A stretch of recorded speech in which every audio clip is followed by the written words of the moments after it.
Hello, you're watching World Talks on TVP World. My name is Sascha Fahrbach.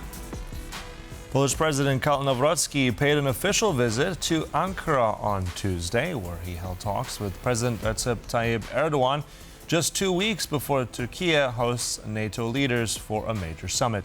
Now, from Black Sea security and defense cooperation to trade, energy, and Europe's future security architecture, the visit underscored Ankara's ambition to be recognized as one of the alliance's indispensable powers.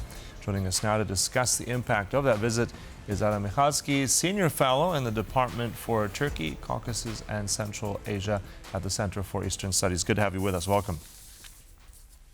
Pleasure to be here.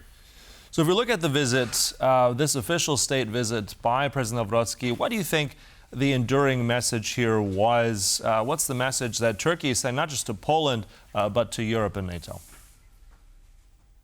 Well, I mean, Turkey is definitely trying to maximize the fact that it's going to be hosting the NATO summit and making as much use of its ability to bring as many NATO members prior, of course, to the big meeting itself, to show that not only it matters in the world, but that all eyes are going to also be on Turkey itself.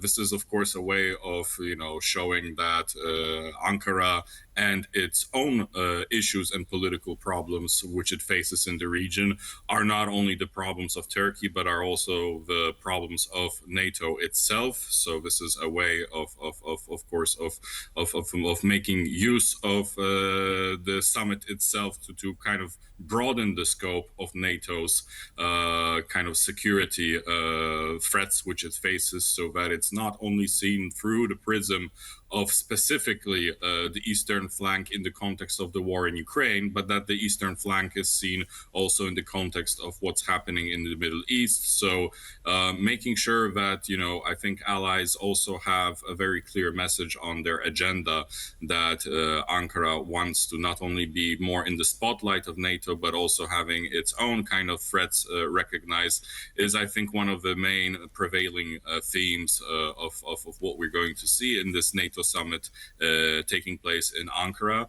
And I think that for Turkey, it's also once in a couple of decades of an opportunity to also bring allies from different parts of the world, and I'm talking here particularly about the United States, to perhaps move forward its own relations in areas which are perhaps problematic. And when we're talking about relations with the United States, we have to also remember that Turkey has been under a sanctions regime from Washington for purchasing the S-400 missile defense from Moscow, and that of course has been impacting Turkey's kind of perception that it's been kind of sidelined from NATO when it comes to some aspects. So Turkey definitely wants to show that it's a powerful member that matters, that can bring a lot to the table, but that it also wants to show to the world that there are bigger also threats, or there are more threats when it comes to eastern flank rather than just Russia. So I think that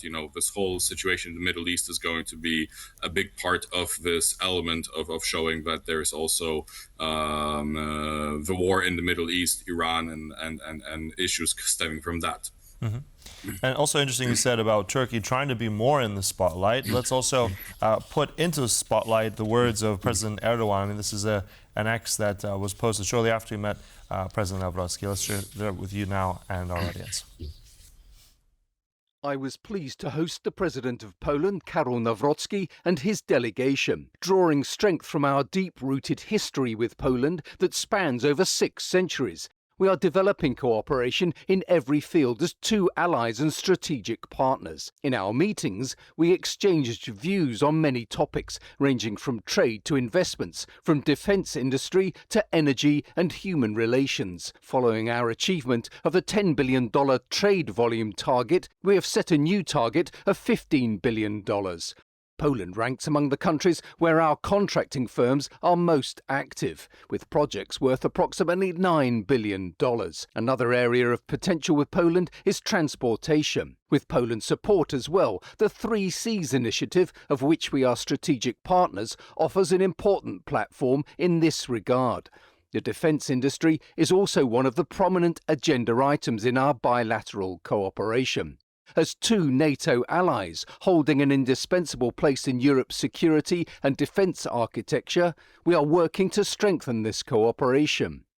In our meetings, we also thoroughly assessed the latest situation in the Russia-Ukraine war and developments related to Iran, drawing attention to the need for peace in both areas.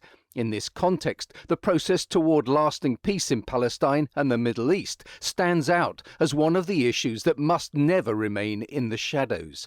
We expect Poland, among the countries that recognise the state of Palestine, to continue its support for the two-state solution. So there's a lot to unpack in this one, but I do want to point out a few of these interesting points that stick out, which was about trade and defense. I think that's significant looking at that, and also the visit by President Nawrocki to one of these Turkish defense firms, Aselsan, this electronic warfare system, which is actually being integrated into Polish systems. Tell us about where this relationship is headed, how vital that is, Poland and also Turkey on defense. Yes, so I mean, speaking about defense cooperation, this has been something on the agenda of Poland and Turkey quite a lot. Obviously for Poland, which is modernizing its army and requires speed and perhaps partners in order to find ways how to move that process forward. Turkey is becoming a very interesting partner, one that has its own military sector very well developed, and one that could perhaps contribute to Poland's development of our own security and military equipment. For Turkey, on the other hand, Ankara is, it knows that Europe is undergoing a huge military transformation in the context of what's happening, mainly due to the fact that, the United States is decreasing most likely its presence in Europe, and this is causing European firms and European states to take security much more seriously, and that of course results in the need to modernize their forces and to pool their own resources. And Turkey wants to show a clear sign to its allies that it is a country that has its own military sector, a sector that could also contribute to that whole process of modernizing Europe's militaries with its own technologies, with its own know-how that it has developed over the decades in its own country for its own purposes.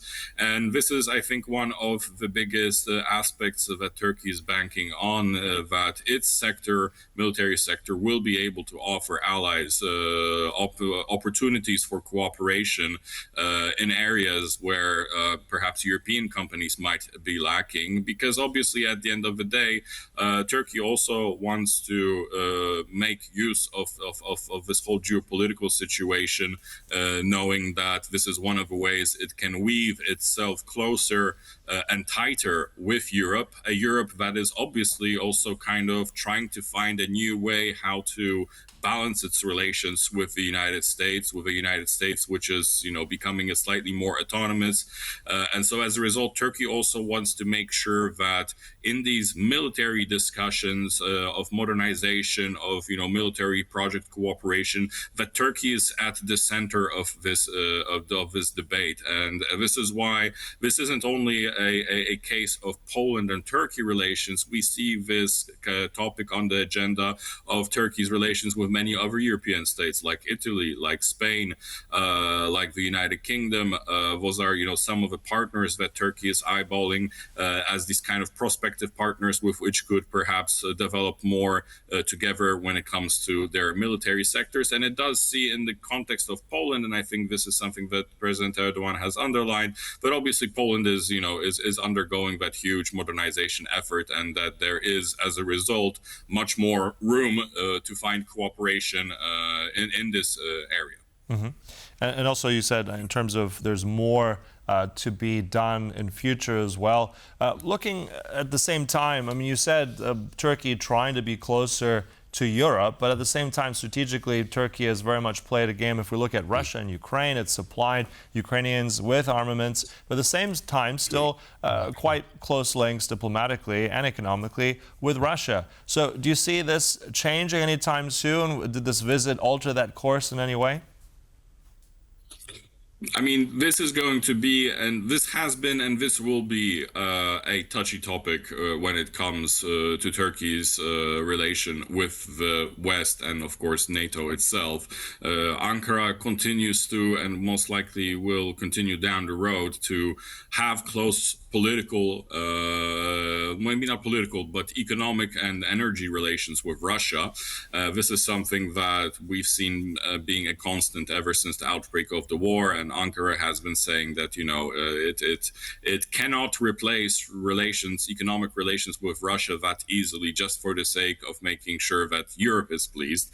And I don't see this changing anytime soon. That does not mean, however, that Ankara won't be willing to, of course, take a tougher stance on Russia, particularly that we're seeing, you know, military escalation in the Black Sea because there are attacks on Turkish ships from the Russian side taking place as provocation. At the end of last year, beginning of this year, we had also drone incursions from the Russian side to Turkish airspace that were shot down actually on Turkish territory and landed in near cities. So this is kind of a very similar experience that Turkey has faced, that Poland has faced last year. So as a result, you know, the spillover effects of the war in Russia, of the war in Ukraine due to Russia's invasion are clearly having negative effects also on Turkey. So I would definitely expect more chances and opportunities for cooperation with Turkey on that front, particularly when it comes to maritime security in the Black Sea. Whether that means that Turkey would necessarily be willing to do more with NATO countries in that region, that is a different topic. I think that Turkey still wants to balance its relations with Moscow in such a way that it diminishes the negative externalities of this conflict spilling over without necessarily antagonizing Russia and sending signals that it wants to bring NATO on its side and use it against Moscow, because that, as I've said, would have detrimental effects on its economic and energy relations with Russia, which Turkey wants to maintain. And so this is still very much the Turkey that we know, the Turkey that kind of delicately tries to balance its own security interests, its own need to bring itself closer to Europe, while at the same time not burning bridges with Moscow when it comes to key areas of cooperation in energy and politics in other regions and in other aspects. Yeah, but also interesting point you raised there, Adam, about that maritime cooperation, more incursions that is seen by Turkey. Also, if we look at Romania recently, that cooperation between the Baltic Sea and also the Black Sea, that might be one thing that might be developed after all this. Look, we'll have to close it there. Thank you so much. Always a pleasure. Adam Michalski there from the Center for Eastern Studies. Thank you so much. Pleasure to be here. Thank you for watching. That concludes World Talks, but stay right here on TVP World for more news and commentary. Goodbye.